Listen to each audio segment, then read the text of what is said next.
The EP Podcast. Heard everywhere podcasts can be found, and always at theeppodcast.com.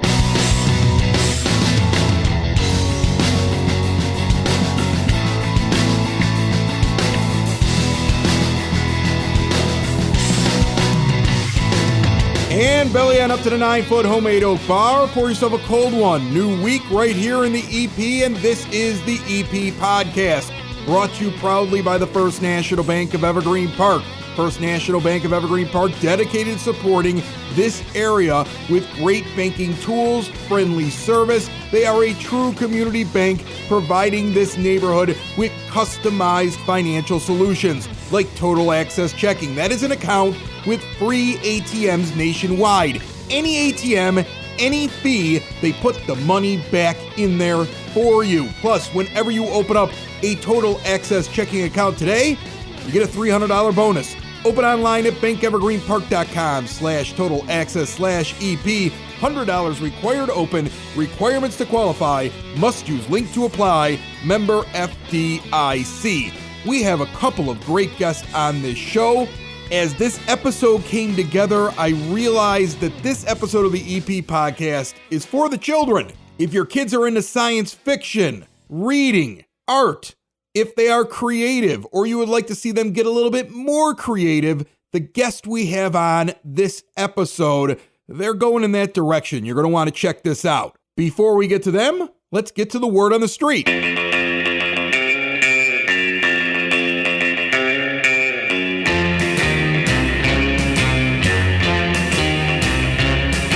The EP Podcast Word on the Street brought to you by Cool Clouds Vapor Shop.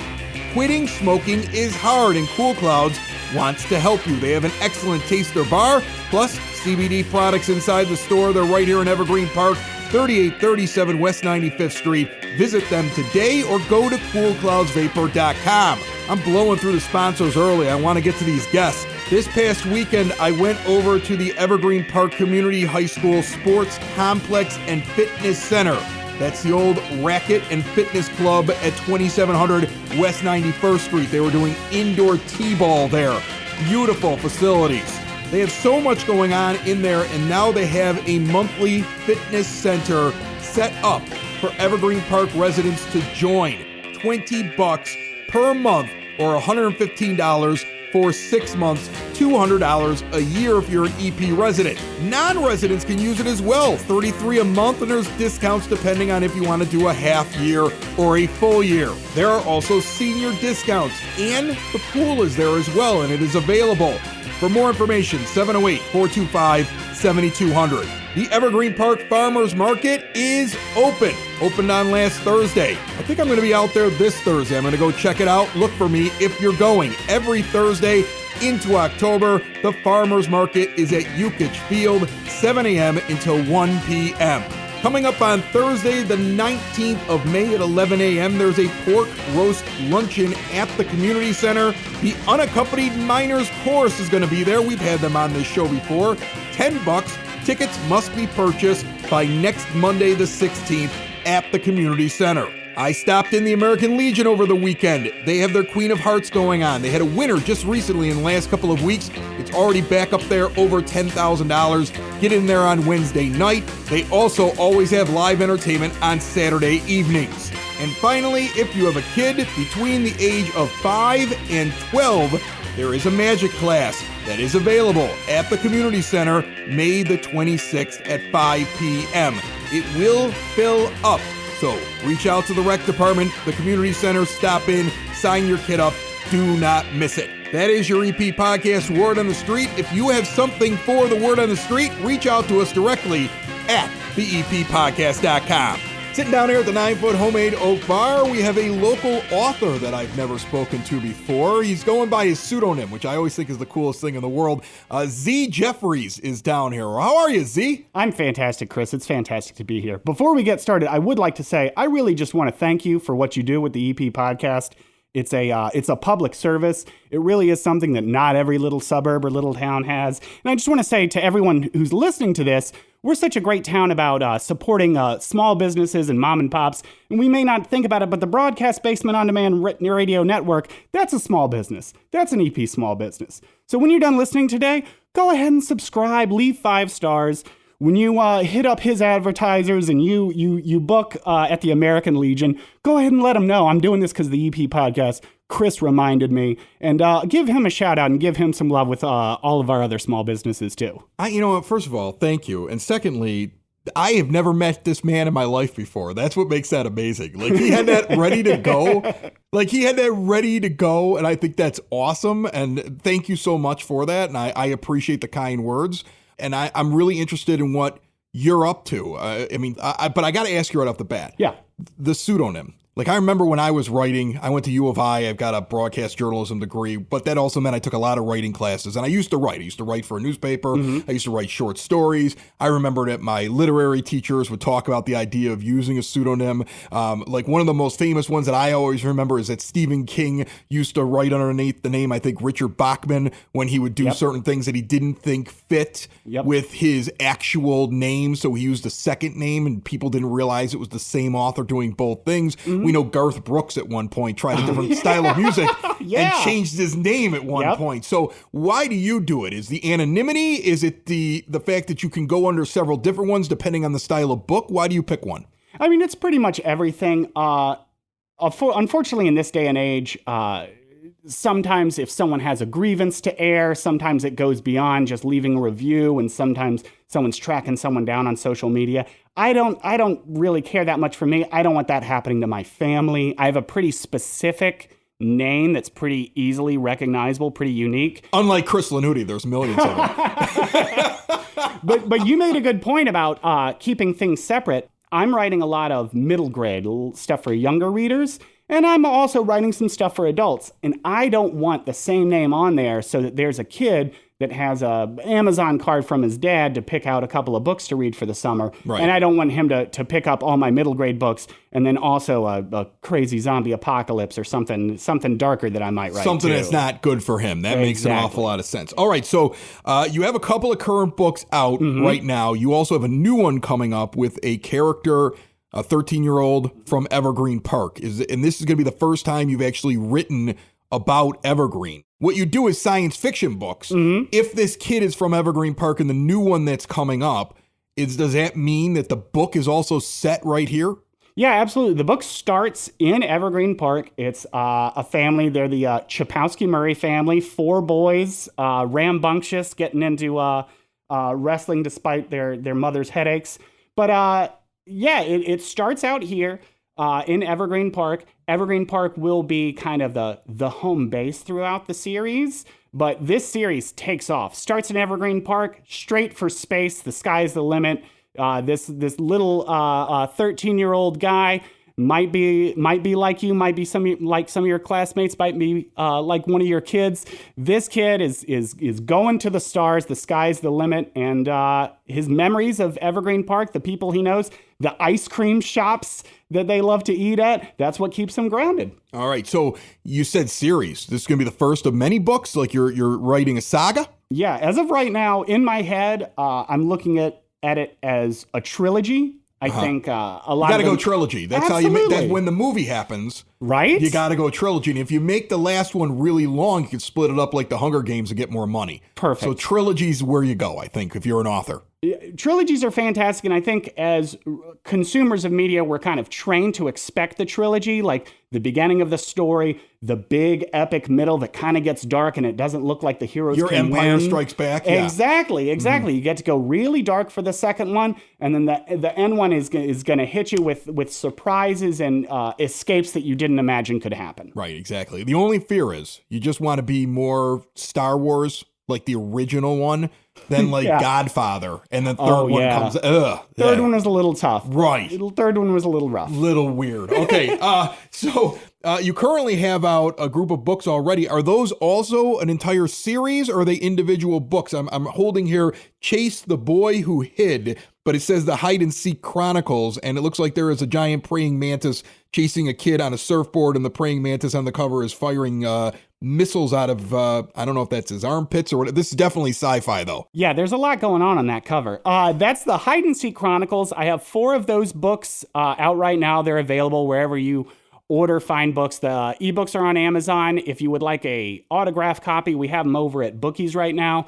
I have 4 of those books written right now, and that's the story of a boy searching for his lost grandfather, and what he finds instead is the government's top secret game of hide and seek, full of all kinds of technologies and sci-fi tropes, anywhere from big like Iron Man style suits to giant robotic bugs that can fire paintball missiles to time-traveling ninjas. That's all crazy. Kinds of stuff. Where do you come up with this? I mean, like, are you one of these guys that, like, you wake up in the middle of the night and you had a weird dream, but you just remember to write it down? I wish. I never do. I don't know you, and you said some really nice things, but I mean, are you on the peyote? Like, what? What is bringing about this really active imagination that then you're actually able to put into book form? Like I said, you have multiple books that are already out. Mm-hmm. Now you're going to write this trilogy out of Evergreen Park. You live here in the EP, so and of course you're a huge fan of the Broadcast Basement On Demand Radio Network and Obviously. the EP podcast, Yes. based upon the beginning of this show. So where does this come from? This creativity and these ideas? The way I like to think of it is it's not the view, it's the window. It's not what I see that can inspire something. It's how you look at stuff. So you can look at absolutely everyday, regular stuff and let your mind wander, get a little bored. We're really afraid of being bored this day and age. You always have your social media, you have your phone, everyone's busy, everyone has so much to do, but you don't take time to let your mind shut off and be quiet and let your mind wander. The idea behind the Hide and Seek Chronicles came in the mid-90s, back when I was a boy in Georgia, mowing lawns, bored out of my mind. And I let my mind wander. In my head, I was thinking, what if there was a giant secret game of hide and seek between giant robots and monsters and clones happening all around me, and I couldn't see it, and I was just the oblivious kid listening to music, mowing the lawn in the middle of it. And you take that idea, you take the lens and through which you see the world, and then you can suddenly apply it for anything. I see a movie that I was like, oh, that was a pretty good movie, but then my mind wanders, and I'm like, what if that was wizards instead of about cops? And I've done that. That movie, Copland, with Sylvester Stallone. It was a pretty popular movie, I think. Oh, I remember that one. Yeah. Michael Rappaport shoots a guy on a bridge. Yes. I remember that whole thing. Sylvester Stallone's the only good cop. Harvey Keitel's an evil cop. There's Ray Liotta's in it. Ray Liotta's being Ray Liotta. Yeah. It's a good movie. If you want to watch it, it's a good movie. They try to fit a lot in. But I watched that whole movie, and at the end of it, I was like, that was fun. What if it was about wizards? And I wrote an entire book. I haven't released it yet, but I have this entire book about this town full of wizards. And, one of them, instead of shooting someone with a gun, someone shoots someone with a magic wand. And then there's a mystery to solve. Interesting. Yeah, so you can look at anything. And I think it's one of the things that we're maybe afraid to show, this creative side of ourselves. The fact that we think a little weird, think a little different. I'm not ashamed of it. Those people that know me, I'm a little bit of a weird guy. I have a imagination. I don't think that comes as a surprise at all. And so if I sit there and let my mind wander, I am going to think of these giant robotic praying mantises shooting missiles. I'm going to think of a kid on a hoverboard. I'm going to think of a kid from Evergreen Park being sucked up into the universe to have to fight for the survival of Earth. I think of sci-fi or fantasy writers, and one of the first ones that pops into my mind, because I'm still waiting for him to finish his epic set of books, is George R.R. Martin, the guy who did the Song of Fire and Ice, which really is Game of Thrones on HBO. Okay, and he's still not done. And it seems like he sits down to write something. He somehow writes 1,200 pages. Yours looks like it's about 300 or so, and it's for middle school kids. So you don't have that problem where you just keep going and going and going and going.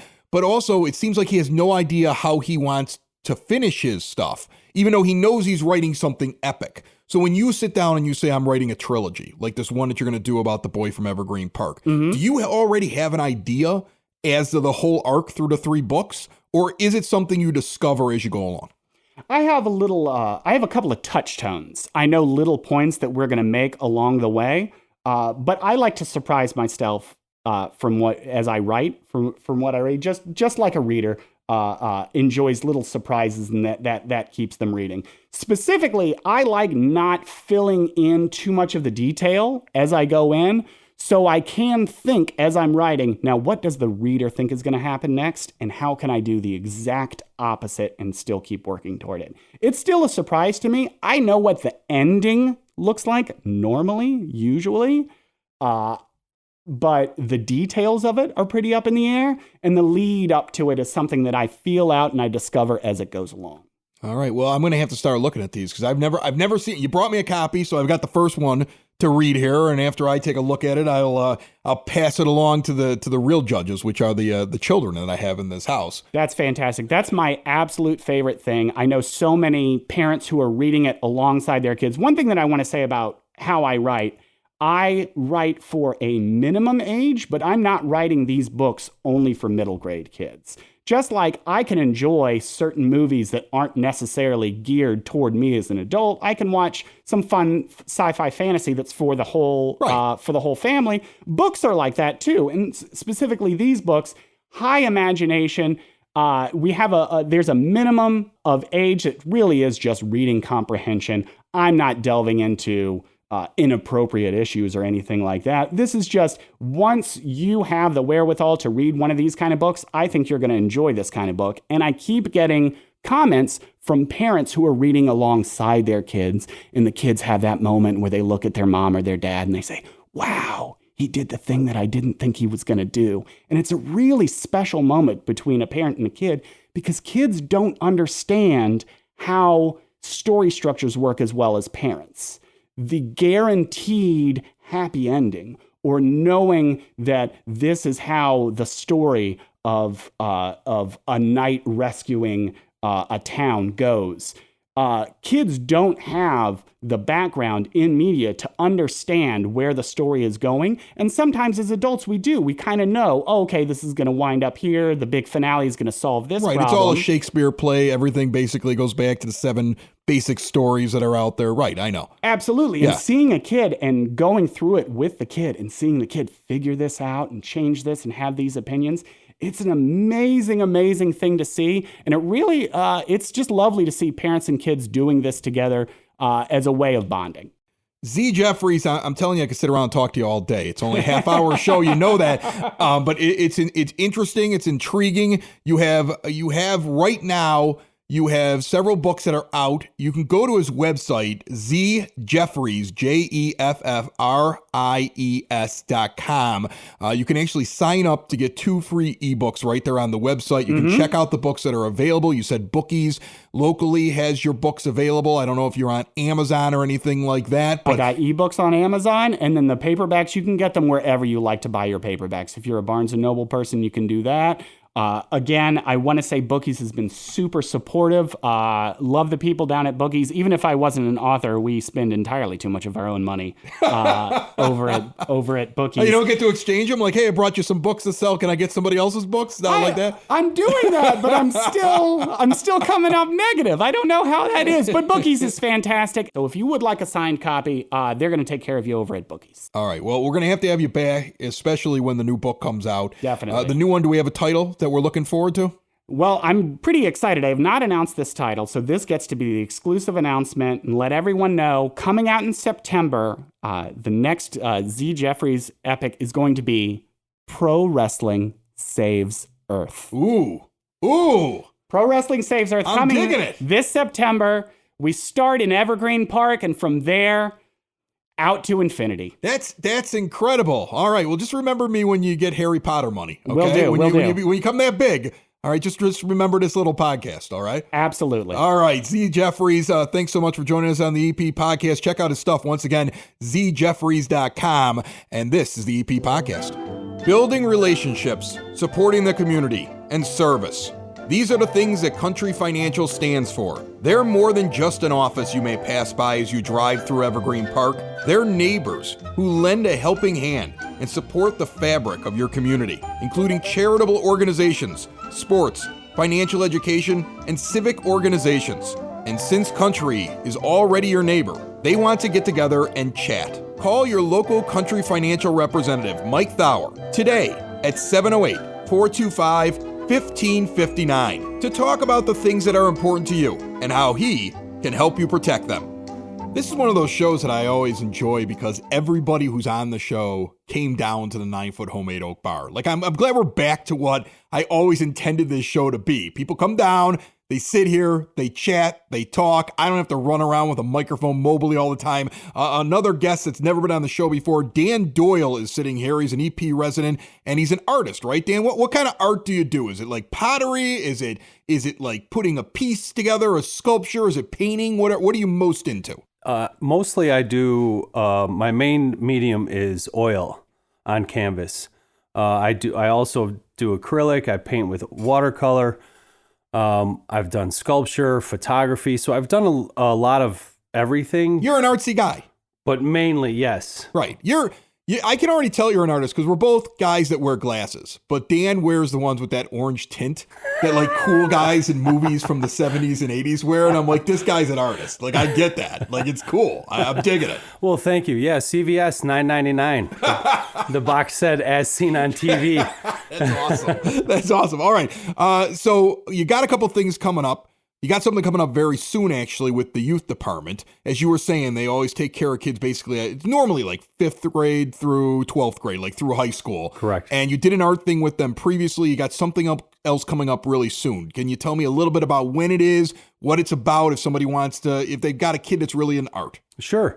So I work in the youth department at the new community center.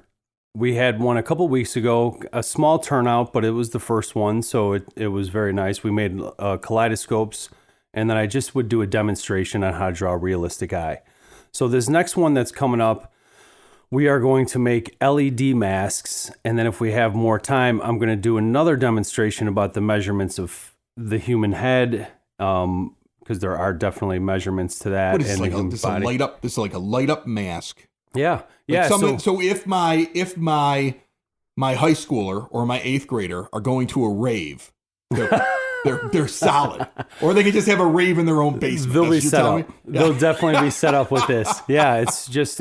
My buddy and I have been working on these kind of bringing arts and science together. And one of the projects we have is this LED mask. So yeah, you can use it as a decoration.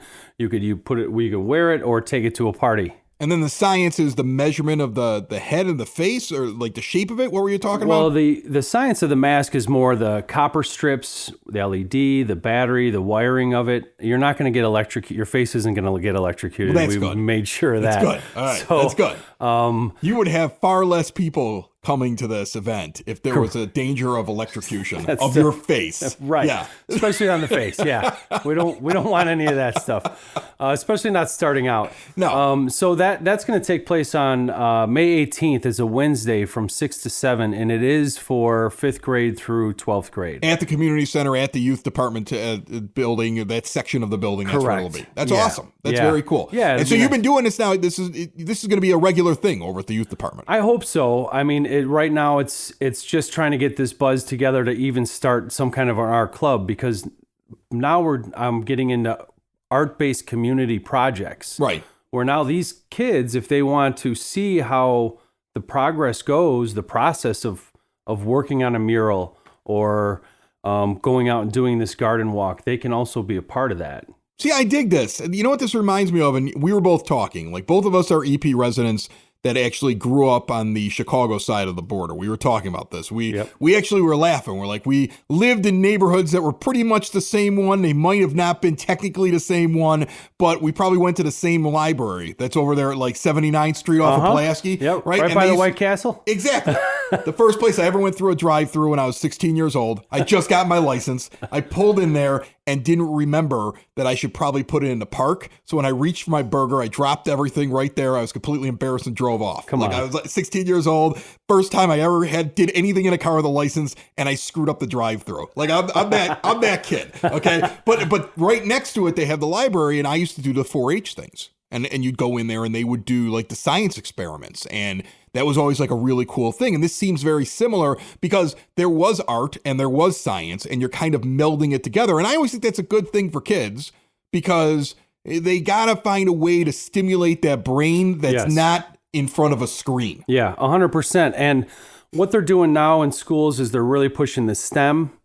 And which is STEAM. I've heard STEAM, where they put art into it. So now it's not just the STEM used to not have art. Now the A in there that makes it STEAM is correct. Art. Yeah. So what we're doing, the STEAM art always gets lost in it. It's just like here's a mechanical toothbrush that you can put a pen on and watch it whirl around and make stuff, right? All right.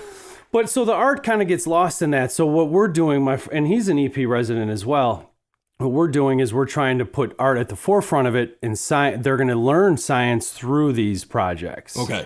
That's basically the main idea of what this is. But with the youth department, it's almost like I'm doing some test runs on these projects. But what I really want to do is just start building this youth community, so they can come out. You know, the person who runs the youth department, Paisha, she just recently got a garden. And right off of the new community center, which the kids can come out and paint those flower boxes, or we can paint the backdrop of it. You know, so there's a lot of stuff that we can start doing, other than this arts and science, that the youth group. Hopefully, we can get a youth group involved, starting it up. Because that's awesome. EP's got a lot of great things to for everybody. It's got great parks, great sports, right? The kids, they've got all these churches and schools, but I think there could be a bigger art. A little more art.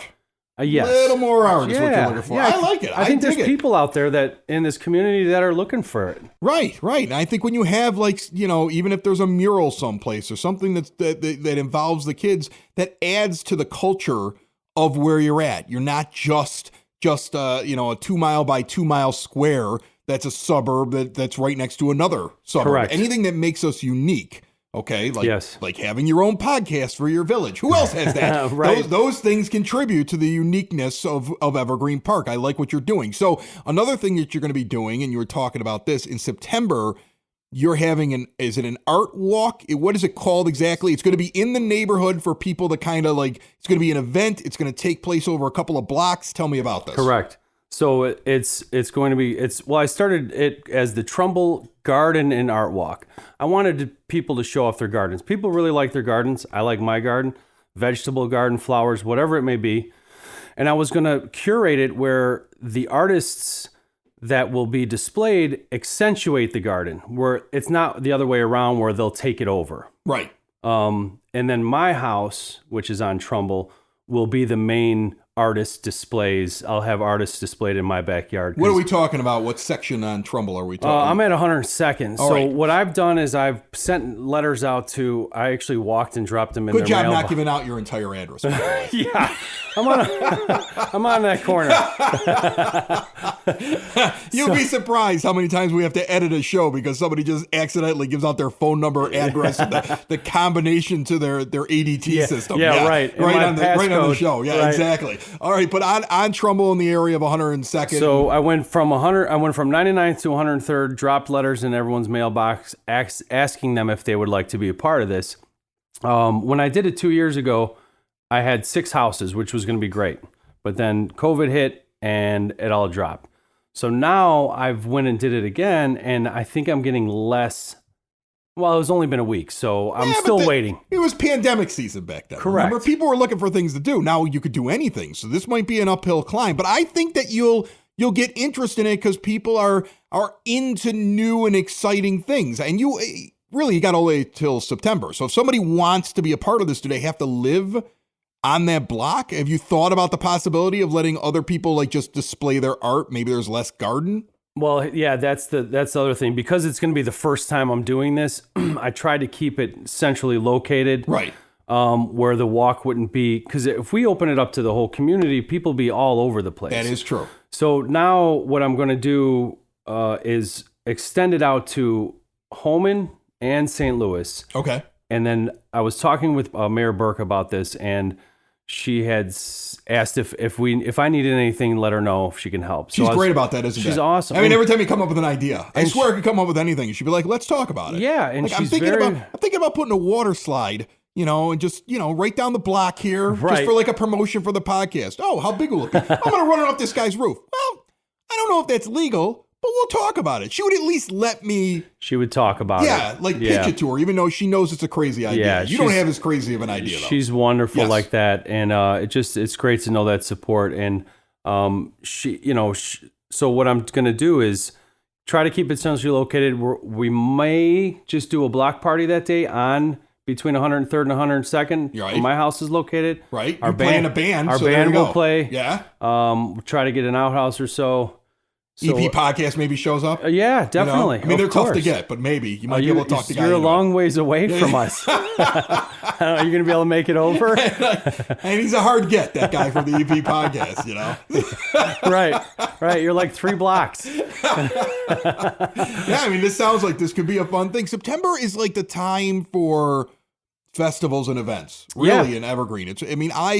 I laugh about it every year, but I have like family members that will reach out and be like, oh, we're thinking about doing this, or, hey, you want to take a trip, or you want to do this. And I always say September is like my busiest month because there is everything from the barbecue bash to there's different events throughout the entirety of September that we're at. Yep. And then you roll right into October now where they're going to start doing Oktoberfest, I think, on a yearly basis. Yep. And it's like, I am just aware that I have this about 5 to 6 week block where Evergreen is just buzzing. Yep. I mean, it's going. Yeah, and if you drive, and you're going to add to that. If you drive through the side streets, you're going to be making a lot of turns because everyone's having block parties. Everyone's right. Totally. Well, the main reason for September, which yes, I will add to it, is we got to give these gardens some time to grow. They want them to look their best if they're going to be in it, I'm sure. And because of this torrential rain we've been having all week, the past 2 weeks, it's pushed back a little bit. So Right. I might have to extend it a little bit further, but that's fine. It sounds like a really cool idea. So how do we if somebody, let's say, is listening and they're in that area and they want to reach out to you and they want to be a part of it, maybe they missed your flyer. Is there a way to reach out to you? Sure. Doyle, DOYLE _ Dan at hotmail.com. Dan Doyle is an artist. He's a local artist. He has an art and garden festival that he's working on for September. I'm interested to see how this goes. And he is also helping out now at the youth department. Again, that is going to be May 18th. That's coming up here, the next one. 6 to 7. 6 to 7. And I would imagine, do they have to pre-register or they just show up, these kids? You can sign up at the youth department. And then I also have a link that you can sign up online on Sign Up Genius. Okay. I don't know how I can. People can use Google. Sure. You can find anything now on the internet. Yeah, or just go to the youth department and they'll have a sign-up sheet there. Yeah, call Paisha. All right? Yeah. Her Call number's Paisha. there's something about the youth department in every email that the village sends out. Yeah. Call on over to the community center. They'll connect you. Dan, I appreciate you stopping by. I can't wait to talk to you again. Just one more thing real quick. Our band will be doing a lawn concert at 99th by 99th in California. What kind of music is this? This is rock, rap, a little country. Rock and rap? Well, we do a little bit of everything. This is interesting. No covers. And we're doing that on the Friday the 20th. Okay. From like 6 to 9. So if you're driving down 99th and you hear some music, stop on out and give a listen for a little bit. Go listen, say hi to Dan. Yeah. He's got the cool glasses. Yeah, I'll have the yellow glasses on. I'll have my licks on. Another show is wrapped up. Another show's in the books. Another show is wrapped up.